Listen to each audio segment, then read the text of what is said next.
नमस्कार मित्रों, मैं Neeraj Saxena, physics faculty. Last lecture हमने किया है समांतर प्लेट संधारित्र की धारिता पर माध्यम का प्रभाव। केस फर्स्ट में अपन ने पदार्थ पूर्ण रूप से भरा था। जब पदार्थ को पूर्ण रूप से भरते हैं तो धारिता निर्वात की पराविद्युतांक गुना हो जाती है। दूसरा, अपन ने आंशिक रूप से अगर पदार्थ भरा है तो धारिता epsilon 0 a upon T upon epsilon r plus d minus t। मैंने आपको कल बताया था एकेडमिक पॉइंट ऑफ व्यू से या कंपटीशन पॉइंट ऑफ व्यू से आंशिक रूप से भरे हुए संधारित्र की धारिता का ये फॉर्मूला आपको याद रखना है, काम आएगा। क्लियर? अब पहले इनसे संबंधित छोटे मोटे सवाल बता देता हूं मैं आपको, जो पेंडिंग या मैंने उस दौरान कहे होंगे, है ना। उसके बाद फिर मैं गोलीय संधारित्र लेता हूं। पहला क्वेश्चन है ना, पहला क्वेश्चन है, गर्मियों की तुलना में या यूं कहते हैं सर्दियों की तुलना में गर्मियों में संधारित्र प्रभावशाली नहीं होते। कहने का सीधा सीधा मतलब है कि सर्दियों में तो संधारित्र प्रॉपर काम करते हैं, लेकिन गर्मियों के समय उनकी क्षमता में, एफिशिएंसी में कुछ कमी आ जाती है। खराब होना नहीं कह रहा हूं मैं, लेकिन उनकी क्षमता गर्मी के समय कम हो जाती है, जबकि सर्दी में ये अच्छी या पूर्ण क्षमता से कार्य करते हैं। आपने भी कई बार देखा होगा कि गर्मियों के समय पंखे, कूलर वगैरह वगैरह वो स्पीड नहीं देते जो अपन सर्दियों में उनको देखते हैं, है ना। हालांकि सर्दियों में अपन चलाना पसंद नहीं करते, लेकिन फिर भी कई लोग गौर करते हैं कि सर्दियों में पंखा बहुत अच्छी हवा देता है, उस समय हम हवा खाना नहीं चाहते, और गर्मियों में जब हमें हवा चाहिए तो उस समय पंखे रोने लगते हैं। मतलब उनकी एफिशिएंसी सर्दियों जैसी दिखाई नहीं देती। उसका सीधा सा रीजन, संधारित्र प्लेटों के बीच में अपन ने पराविद्युत पदार्थ भर रखा है ना। संधारित्र की प्लेटों पर आवेश प्लस क्यू एंड उतनी मात्रा का आवेश दूसरी प्लेट पर माइनस क्यू। बीच में स्थित पदार्थ है, पदार्थ पर या पदार्थ की सतह पर आवेश प्लेटों का विपरीत, इसको हम क्यू डैश लिखते हैं, इधर प्लस क्यू डैश, है ना। अब सब सीधी सीधी बात है। फिलहाल जो अपन देखते हैं अणुओं के द्विध्रुव आघूर्ण को, तो अणुओं का द्विध्रुव आघूर्ण, ये सरफेस माइनस है, ये प्लस है। अणुओं का द्विध्रुव आघूर्ण प्लेटों के बीच रखने पर आरोपित विद्युत क्षेत्र की दिशा में हो जाता है। संधारित्र का आरोपित विद्युत क्षेत्र E0 से बता रखा है अपन ने, है ना। तो जैसे आप विद्युत क्षेत्र में संधारित्र को रखते हो तो रखते ही द्विध्रुव आघूर्ण, अणुओं के द्विध्रुव आघूर्ण आरोपित विद्युत क्षेत्र की दिशा में संरेखित हो जाते हैं। परिणामी विद्युत क्षेत्र में कमी होती है, फलस्वरूप विभवांतर कम हो जाता है और धारिता बढ़ जाती है, या बढ़ जाती का मतलब प्रॉपर होती है। अब अपन उस सीन की बात कर रहे हैं गर्मी के समय की। गर्मी के समय क्या होता है उसको देखें। गर्मियों के समय जो वातावरण है वो हीटेड हो जाता है, यानी वातावरण उष्मीय हो जाता है। स्वाभाविक है, अपन भी ऐसा महसूस करते हैं कि जिन कमरों में सर्दी महसूस किया करते थे उन्हीं कमरों में गर्मी घुस जाती, या उन्हीं कमरों में पंखे के बिना काम नहीं चलता। तो इसका मतलब गर्मी के समय पूरे वातावरण में उष्मा फैल जाती है, उससे हर वस्तु प्रभावित है, क्योंकि वातावरण में उष्मा है। यही उष्मा संधारित्र को भी प्रभावित करेगी। इस उष्मा के कारण जो पराविद्युत पदार्थ है उसके अणुओं का जो द्विध्रुव गुण है वो वापस रीसेटल होने लगता है, यानी वो वापस विभिन्न दिशाओं में अभिविन्यस्त होने लगता है। अभी तो किसकी दिशा में? आरोपित विद्युत क्षेत्र की दिशा में द्विध्रुव गुण। लेकिन जब हीट एंटर करेगी, क्योंकि वातावरण में है गर्मियों के समय, तो ये अणुओं का द्विध्रुव गुण भी भिन्न दिशाओं में अभिविन्यस्त होने लग जाएगा। जब ये द्विध्रुव गुण भिन्न दिशाओं में अभिविन्यस्त होने लग जाएगा तो पदार्थ के कारण विद्युत क्षेत्र ईपी कम होगा, और जब पदार्थ के कारण विद्युत क्षेत्र ईपी कम होगा तो स्वाभाविक है ईपी के कम होने से परिणामी विद्युत क्षेत्र बढ़ेगा, और परिणामी विद्युत क्षेत्र बढ़ेगा तो विभवांतर में भी वृद्धि होगी। ई बढ़ा तो वी भी बढ़ा, और विभवांतर में वृद्धि होगी तो धारिता में कमी होगी।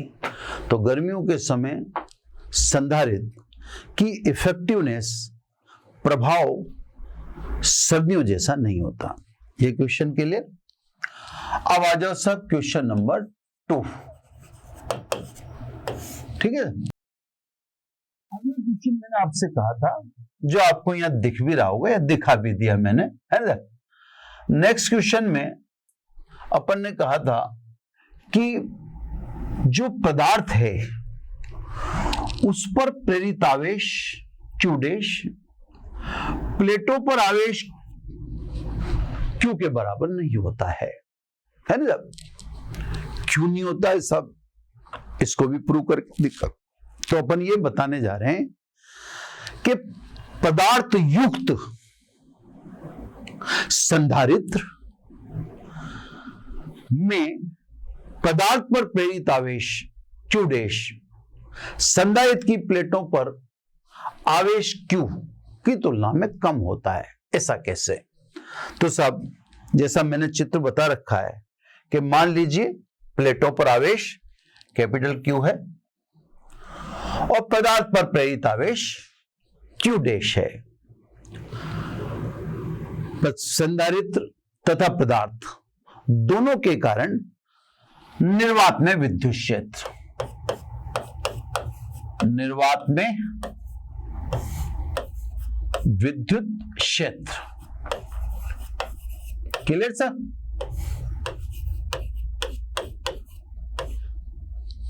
किस किस के कारण? संधारित्र के कारण। तो पहले आ जाओ संधारित्र के कारण। संधारित्र के कारण को क्या लिखा था मैंने? A0।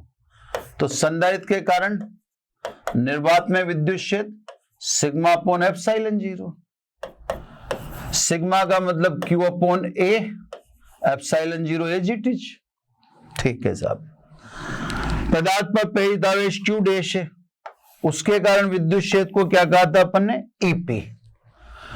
तो पदार्थ के कारण, यहां ध्यान से सुनेंगे आप, निर्वात में विद्युत क्षेत्र है जब दोनों के कारण ही निर्वात में विद्युत क्षेत्र निकाल रहा हूं। संधारित्र की प्लेटों पर उपस्थित आवेश के कारण निर्वात में विद्युत क्षेत्र, और पराविद्युत पदार्थ के कारण निर्वात में विद्युत क्षेत्र। ठीक है साहब। पदार्थ पर आवेश Q डैश है, तो इसको ऐसे लिख दिया अपन ने। ये तो हो गया साहब दोनों के कारण निर्वात में विद्युत क्षेत्र। ठीक है साहब। अब देखो, अतः पदार्थ युक्त संधारित्र में परिणामी विद्युत क्षेत्र, परिणामी विद्युत क्षेत्र पदार्थ युक्त पदार्थ में कह रहे हो आप, तो E is equal to E0 minus EP। इसको एक के कह दो, क्योंकि पदार्थ युक्त संधारित्र कह रहे हैं अपन। तो पदार्थ युक्त संधारित्र में परिणामी विद्युत क्षेत्र यहां से भी देख सकते हो, E0 इस दिशा में और EP इस दिशा में, दोनों अपोजिट है। तो पदार्थ युक्त संधारित्र में परिणामी विद्युत क्षेत्र इन दोनों के अंतर के बराबर, जो किसमें, माध्यम की उपस्थिति में। अब साहब माध्यम की उपस्थिति में विद्युत क्षेत्र बताओ, Q upon epsilon R epsilon 0 A। ये मैंने आपको कल के लेक्चर में भी क्लियर कर दिया था, ये कुछ समय तक आपको याद भी रखने पड़ेंगे। E0 ये अपन ने बता दिया Q upon epsilon 0 A minus EP Q dash epsilon 0 A। Epsilon 0 A तो थोरोली कॉमन आ गया, यहां बचता है Q अपॉन एप्सिलॉन R, यहां Q माइनस Q डैश। हमें Q डैश पूछा गया तो Q डैश को आइसोलेट कर लो, ये Q डैश शिफ्ट कर दिया इधर, तो क्या बचा इधर Q minus Q upon epsilon R। यानी प्लेटों के मध्य रखे गए पदार्थ की सतह पर प्रेरित आवेश, जो अपन से क्वेश्चन में पूछा गया था वो ये है। अब ध्यान से समझो, क्योंकि एप्सिलॉन आर ग्रेटर देन 1, आप पदार्थ युक्त की बात कर रहे हो, तो वायु का परावैद्युतांक 1 होता है, बाकी किसी का वायु और निर्वात के अलावा बाकी किसी का परावैद्युतांक 1 नहीं होता। तो अन्य के लिए तो परावैद्युतांक का मान सदैव 1 से अधिक होगा, और जब ये सदैव 1 से अधिक होगा तो स्वाभाविक है तो प्रेरित आवेश सदैव प्लेटों पर आवेश की तुलना में कम ही रहेगा। बस ये बराबर तब हो सकता है जब हम इसका मान 0 रख दें, तो परावैद्युतांक 0 तो कहां हो रहा है, नहीं। यह कहने का मतलब ये जो चीज है एप्सिलॉन आर, ये तो आप सीधा सीधा देखो, ज्यादा चक्कर में, एप्सिलॉन ऑलवेज ग्रेटर देन 1।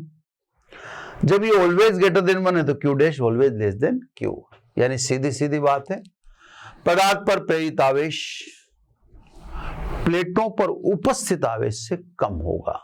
ये सीधा सा प्रूव हो गया, कहीं किसी प्रकार का कोई कंफ्यूजन नहीं होना चाहिए।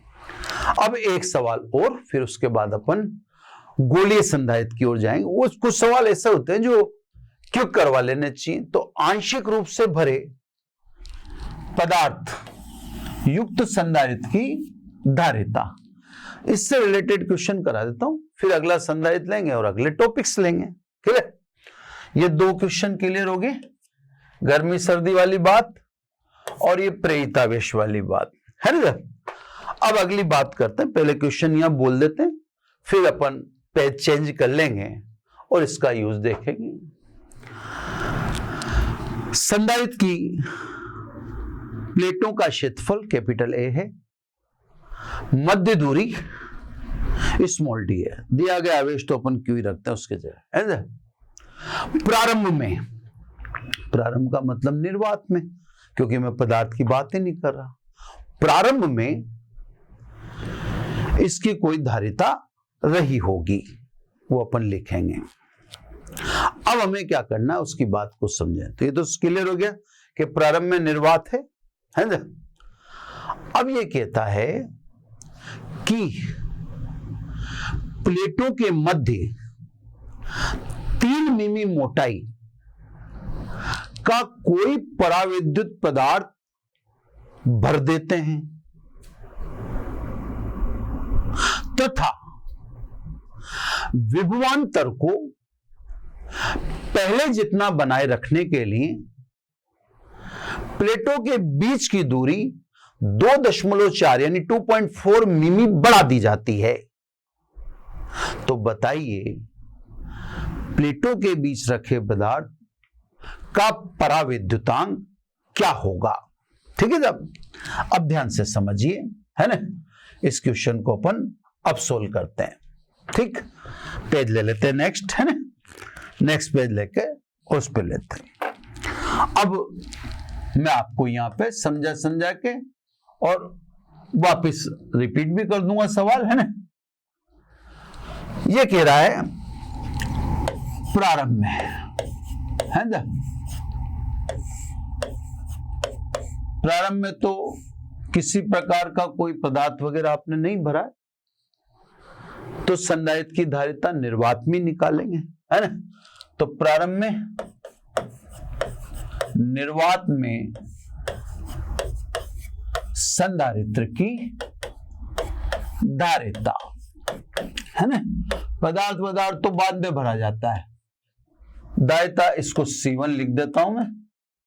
संधारित्र की धारिता आपने निर्वात में समांतर प्लेट संधारित्र की धारिता ε0 A/d लिख रखी है। फॉर्मूला है, सीधी सीधी बात है। प्लेटों का क्षेत्रफल A है और उनके बीच की दूरी d है। अब सब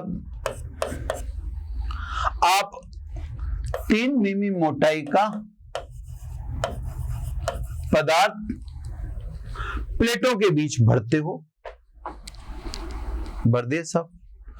अब एक बार के लिए मान लीजिए, एक बार के लिए कि सब प्लेटों के बीच की दूरी मान लो 3 मिमी रही हो, तो जैसे आपने 3 मिमी मोटाई का पराविद्युत पदार्थ भरा, तो संधारित्र तो पूर्ण रूप से भर गया एक बार के लिए तो। लेकिन ये यूं कहता है कि 3 मिमी मोटाई के पदार्थ को प्लेटों के बीच भरने पर विभवांतर को पहले जितना बनाए रखने के लिए प्लेटों के बीच दूरी 2.4 मिमी बढ़ा दी।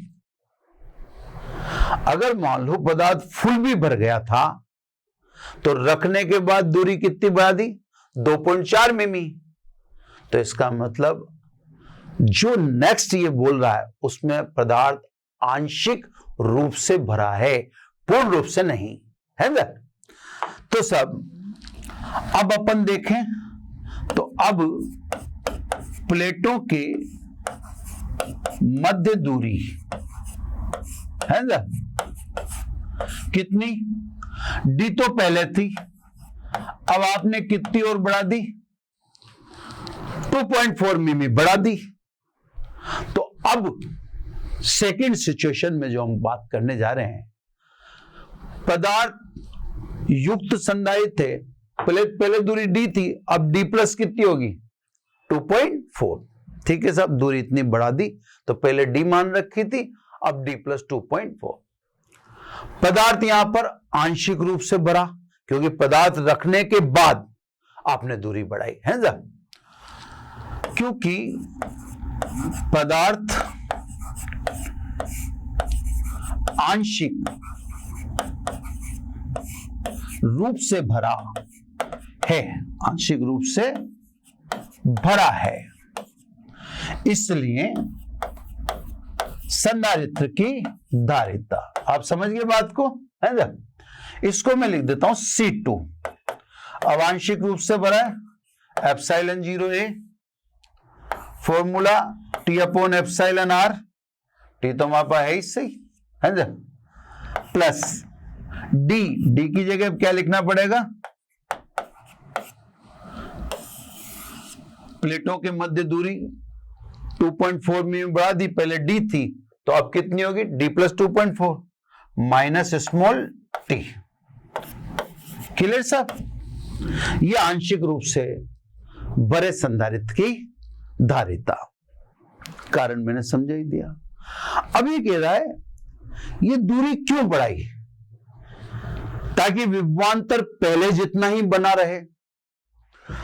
इसका मतलब विभवांतर अपरिवर्तित है, विभवांतर अपरिवर्तित है, ये तो यही कह रहा है, इसमें मैं कुछ नहीं कह रहा। तथा आवेश अपरिवर्तित रहता है, ये मैं कह रहा हूं। विभवांतर तो इसने का चेंज नहीं होना चाहिए, इसने मैंने लिख दिया विभवांतर अपरिवर्तित है। फिर आवेश अपरिवर्तित है, ये मैं लिख रहा हूं। मैं आपको भी समझा देता हूं, आप भी इस बात का ध्यान रखना। आपके द्वारा किए गए किसी भी प्रकार के क्रियाक्रम से आवेश चेंज होने वाला नहीं है। आवेश संरक्षण का नियम यही कहता है ना? आप एक प्लेट को लेकर भाग भी जाओ तो भी आवेश पहले भी क्यों था और बाद में भी क्यों रहेगा। तो आप हर चीज में गलतफहमी रखना, लेकिन आवेश, ऊर्जा, संवेग, इन तीनों में गलतफहमी आपकी नहीं होनी चाहिए। तो सब अगर ये तो ठीक है दूरी बढ़ाइए, मैं तो कह रहा हूं अगर आप संधारित्र की एक प्लेट हटा भी देते तो भी आवेश अपरिवर्तित रहेगा। उसका कारण है आवेश संरक्षण का नियम, है ना? तो सब विभवांतर अपरिवर्तित रखने के लिए प्लेटों के बीच की दूरी 2.4 मिमी बढ़ा दी गई तथा आवेश अपरिवर्तित अकॉर्डिंग टू आवेश संरक्षण या आवेश संरक्षण के नियम से। तो Q और V तो चेंज नहीं होते, तो फिर C चेंज नहीं होगा। इसका मतलब C2 बराबर C1। फिर धारिता कैसे चेंज होगी? तो धारिता अपरिवर्तित रहेगी, है ना? वैल्यू रखो सब, ये epsilon 0A upon T upon epsilon R plus D plus 2.4 minus T exactly इधर एप्सिलॉन 0A अपॉन D। ठीक है ना? ये कैंसिल हो ही गया, D भी आप समझ लो कैंसिल, ये है ना? तो अब मैं सीधे सीधे लिखता हूं T upon epsilon R plus 2.4 minus T is equal to, इधर तो अब 1 ही बचा, है ना? क्योंकि एक मिनट, सॉरी,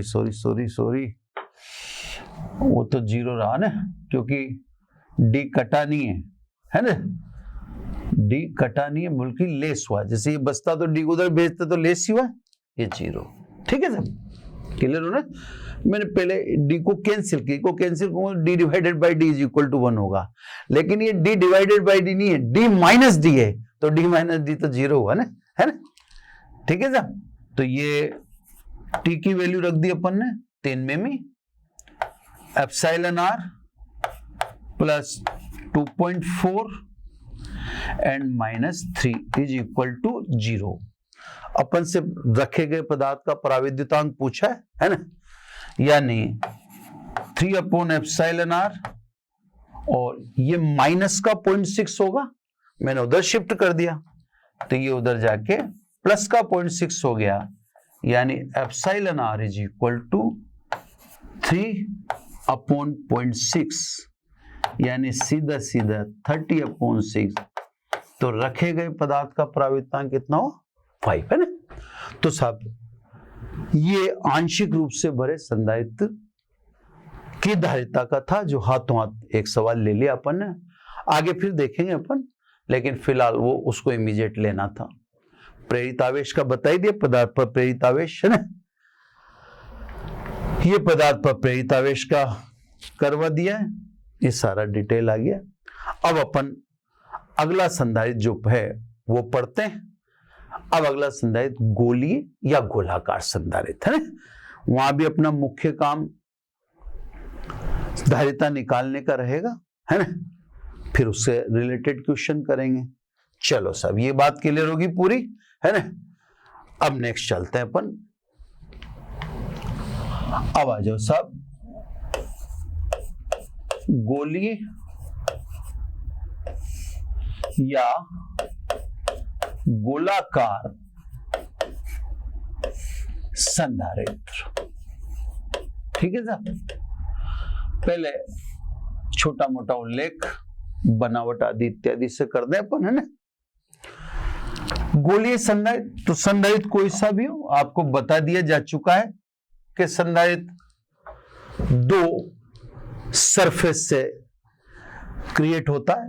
तो साहब ये संधारित्र को बनाने के लिए आपने 2 सकेंद्रीय गोले लेने पड़ेंगे, है ना? ये 2 सकेंद्रीय गोला ले लिए। अंदर वाले गोले की त्रिज्या R1 व बाहर वाले गोले की त्रिज्या R2 है।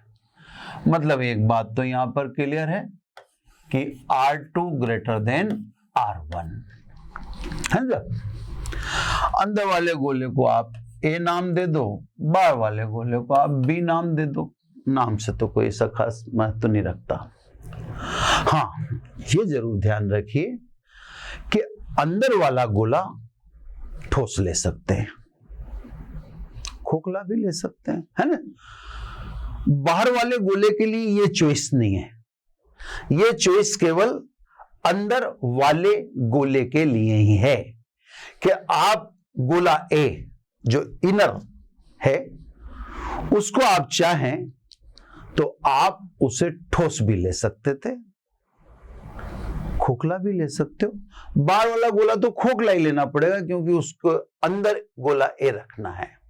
चलो सब, अब दूसरी टास्क हम जानते हैं संधारित्र है, तो संधारित्र होने के लिए दो विपरीत आवेश युक्त सतहों का होना जरूरी है। तो दो सतह तो हो गई, एक अंदर वाले गोले की, एक बाहर वाले की। ये दोनों सतहें परस्पर विपरीत आवेश युक्त होनी चाहिए। तो यहां पर जो आवेश की आप सप्लाई करोगे वो भी टेक्निकल चीज है ना। तो यहां से दिखाता हूं उस टेक्निकलिटी को। देखो साहब, आवेश अंदर वाले गोले को देना पड़ेगा आपको, इसलिए आपने एक कुचालक रिंग का इस्तेमाल कर लिया। ये कुचालक रिंग है साहब। अब अंदर क्यों देना पड़ेगा अभी आपको समझ में आ जाएगा। ये साहब सोर्स से कनेक्टेड और ये अंदर की तरफ। अब अभी आपको 2 मिनट में समझ में आ जाएगा कि ऐसा क्यों किया गया। तो साहब स्रोत आवेश देगा, हम जानते हैं दिया गया आवेश हम कैपिटल क्यू ही बताएंगे, जैसा मैंने प्री डिसाइडेड है ना, पहले से अपन ने डिसाइड कर रखा। चालक है, हम जानते हैं चालक को दिया गया आवेश उसकी सतह पर समान रूप से फैल जाता है।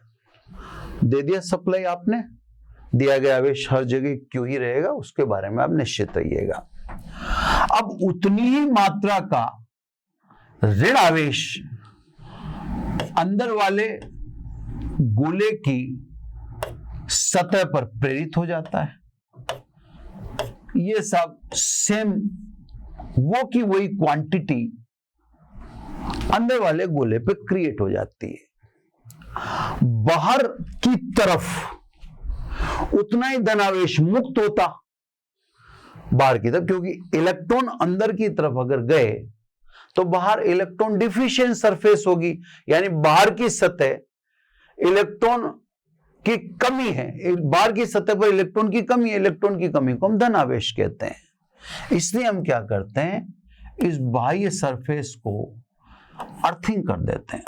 यह सब भू संपर्कित कर दिया गया, यह बना आपका गोलीय संधारित्र। अब आप चाहें तो इसमें पदार्थ फुल भर सकते हैं और चाहें तो वायु ऑब्लिक निर्वात भी रख सकते हैं, या आपकी चॉइस है। माध्यम का प्रभाव वैसे तो कमोबेश देख ही चुके हैं। अब आप ध्यान रखिएगा कि कोई भी भरे तो पदार्थ फुल ही भरे, है ना। तो आप इन दोनों गोलों के बीच में पदार्थ भर भी सकते हैं और चाहे तो वायु ऑब्लिक निर्वात भी रख सकते हैं। बिल्कुल सीन क्लियर होना चाहिए, है ना। तो सब ये गोलीय संधारित्र। अब देखो आप समझ गए होंगे, अगर मैं मान लो बाहर वाले गोले को आवेश देता तो बाहर वाले गोले को आवेश देता तो सतह पर फैल जाता, और आवेश सतह पर फैल जाता तो फिर स्वाभाविक है दो विपरीत आवेश युक्त सरफेस कैसे पैदा होती। दो विपरीत आवेश युक्त सरफेस अगर पैदा नहीं होगी तो संधारित्र क्रिएट नहीं होगा। इसलिए अंदर वाले गोले को ही आवेश देना पड़ेगा। इसीलिए तो कहीं बाहर वाला गोला टच में नहीं आ जाए तो क्या लगा दी, कुचालक रिंग लगा दी, ताकि बाहर वाला गोला सप्लाई के कहीं भी कांटेक्ट में आए ही नहीं। चलो साहब, मैंने सारी आपको जो इसका वर्णन था, बनावट थी, वो मैंने आपको सारी सुना दी है। वो डिटेल में आपने सुन लिया। क्लियर? अब आपको इसकी धारिता निकालनी। धारिता के कैलकुलेशन आप दो तरीके से कर सकते हैं, मैं छोटे छोटे तरीके में बताऊंगा। धारिता को कैलकुलेट करने के लिए आपके पास दो मेथड हैं। फर्स्ट मेथड है ना, फर्स्ट मेथड। अब देखो फर्स्ट मेथड आप जानते हो, हमने गोलों के कारण विभव विभवांतर पढ़ा रखा है। तो आप गोलों के लिए विद्युत क्षेत्र से मत चलो भाई। अपन जैसे मान लो समांतर प्लेट संधारित्र था, प्लेटों के मध्य माध्यम रखने पर प्रभाव था। इनको देखने के लिए तो हमने विद्युत क्षेत्र से स्टार्ट किया, क्योंकि प्लेटों के कारण विभवांतर आपको पढ़ा ही नहीं रखा था, लेकिन गोले के कारण तो पढ़ा रखा है। तो आप चाहें तो डायरेक्ट अप्रोच करें, है ना। जैसे गोले ए पर विभव, ठीक है ना, गोले ए पर विभव है ना, डायरेक्ट निकल जाएगा सब। वी ए बोल दो इससे, है ना, ए पर विभव बोलो। स्वयं पर उपस्थित आवेश के कारण 1/4πε0, स्वयं पर आवेश कितना है प्लस क्यू, के कारण खुद ही पर। गोले बी के कारण तो अपन जानते हैं गोले बी के अंदर है, और कोई अगर अंदर है तो हम जानते हैं विभव उतना ही होगा जितना उसकी सतह पर है। तो गोले बी के कारण ए पर विभव उतना ही जितना गोले बी की सतह पर है या गोले बी पर है ना। तो अपन न्यूमेरिकल कर चुके हैं इसका, यानी वी ए बराबर Q/4πε0 1/R1 - 1/R2। इसको भी क्लोज कर दो सर एक इक्वेशन डाल के।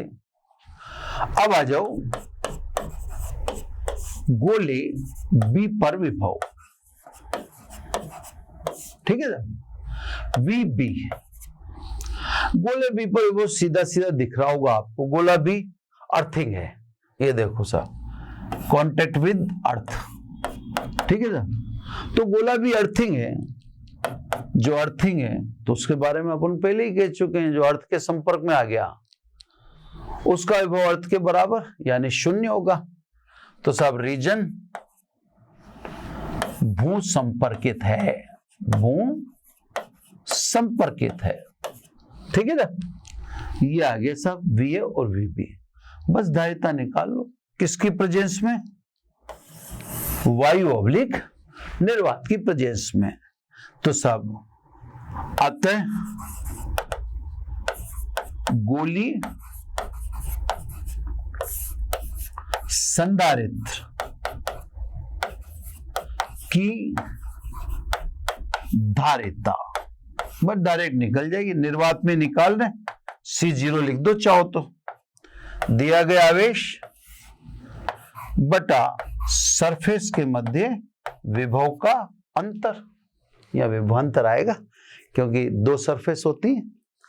सीधा सीधा आंसर क्यू, वीबी की वैल्यू तो 0 है, इससे दिखाई रखी है, बस वी ए की रखनी है।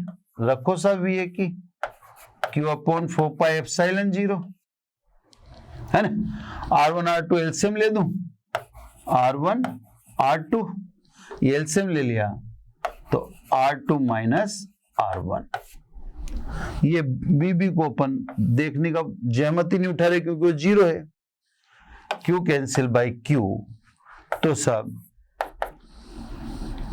4πε0 R1 R2 upon R2 - R1।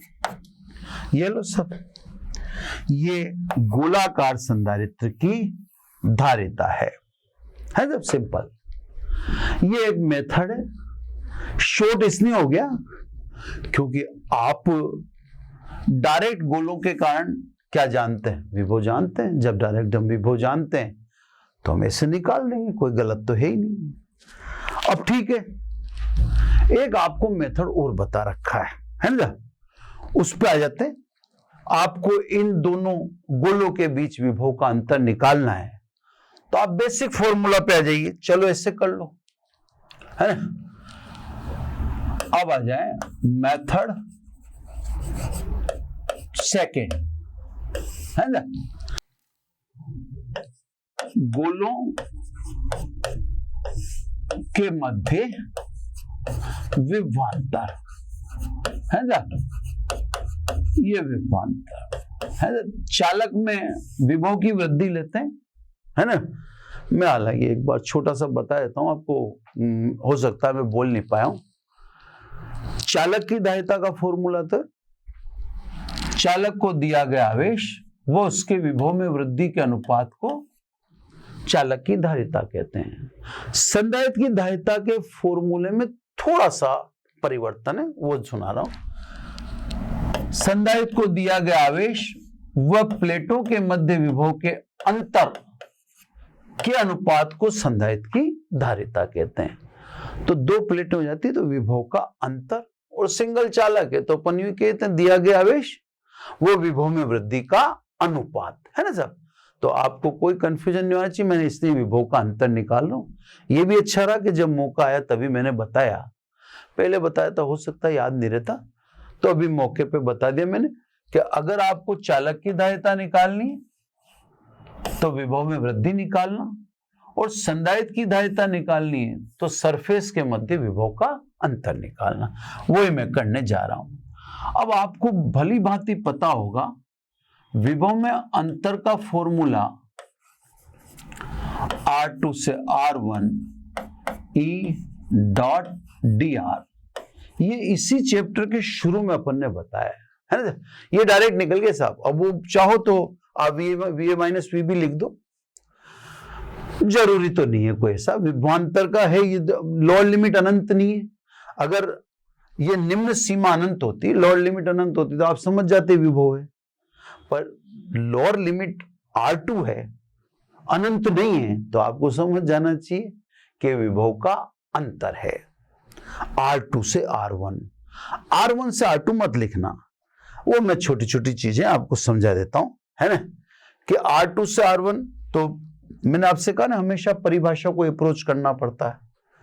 एकांक धनावेश को विद्युत क्षेत्र में दो बिंदुओं के मध्य विस्थापित करने में किए गए कार्य को उन बिंदुओं के मध्य विभव का अंतर कहते हैं।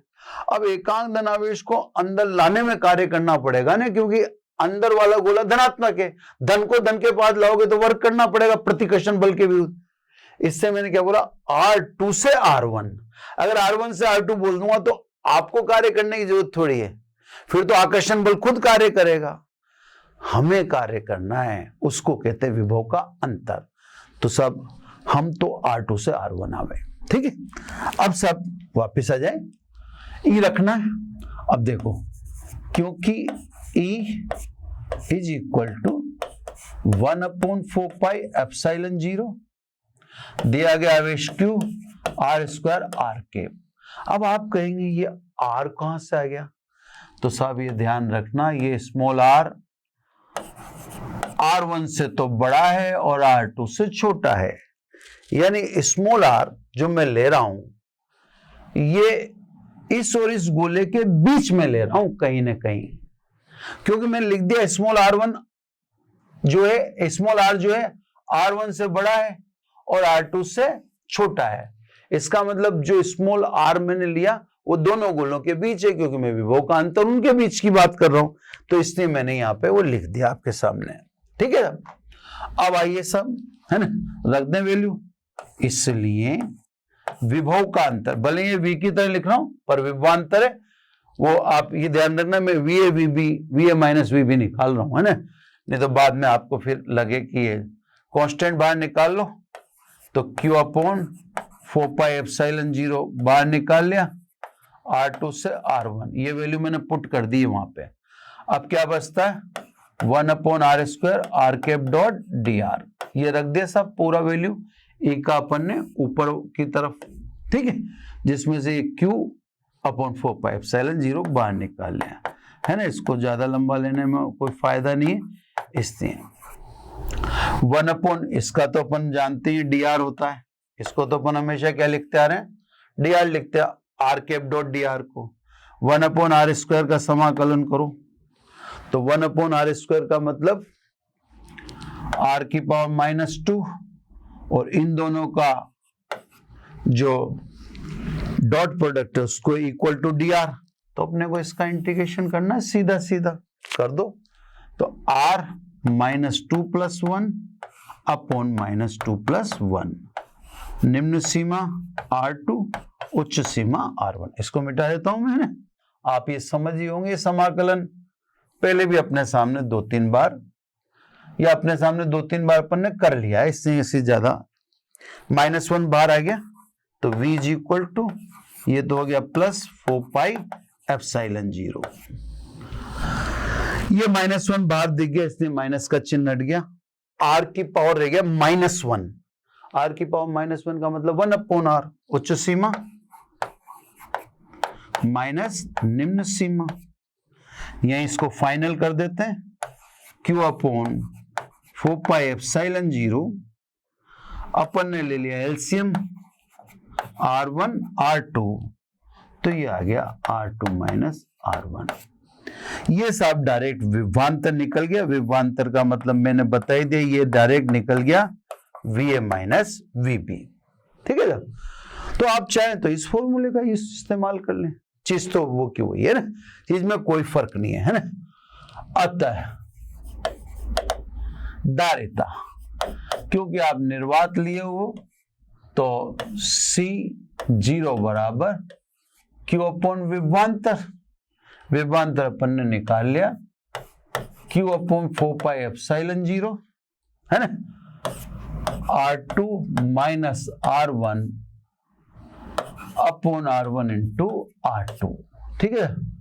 Q कैंसिल बाय Q, यानी C0 बराबर 4πε0 पहले लिख दूं, है ना, तो सब C0 बराबर 4πε0 R1 R2 upon R2 - R1। ये सब गोलीय संधारित्र की धारिता है, कोई डिफरेंस नहीं है फॉर्मूले में, आप देख लो। बोले यही फॉर्मूला पहले था जो भी अपन ने निकाला था, ये 4πε0 R1 R2 upon R2 - R1, और ये की यही जो अपन ड्राइव करके यहां देख रहे हैं, ये का ये डेरिवेशन यहाँ है, वही 4πε0 R1 R2 upon R2 - R1। अब जैसे यदि माध्यम पूर्ण रूप से भरा हो, पूर्ण रूप से भरा हो, है ना। अब यदि माध्यम पूर्ण रूप से भरा है, तो माध्यम की उपस्थिति में धारिता निर्वात की ε/r गुना होती है। ये अपन का कंसिडरेशन शुरू से ही है कि सब माध्यम अगर पूर्ण रूप से भर देंगे, पूर्ण रूप से भरने में कहीं भी अपना बिगिनिंग से और एंड तक किसी प्रकार का कोई विवाद रहा ही नहीं है ना। जब पूर्ण रूप से भरते हैं तो निर्वात की तुलना में धारिता कितनी हो जाती है, ε/r गुना। तो सीधी सी बात है कि जब माध्यम पूर्ण रूप से भर देंगे तो 4πε/r ε0, मैंने ε/r का मल्टीप्लिकेशन कर दिया, यानी R1 R2 upon R2 - R1। ये माध्यम की उपस्थिति में गोलाकार संधारित्र की धारिता।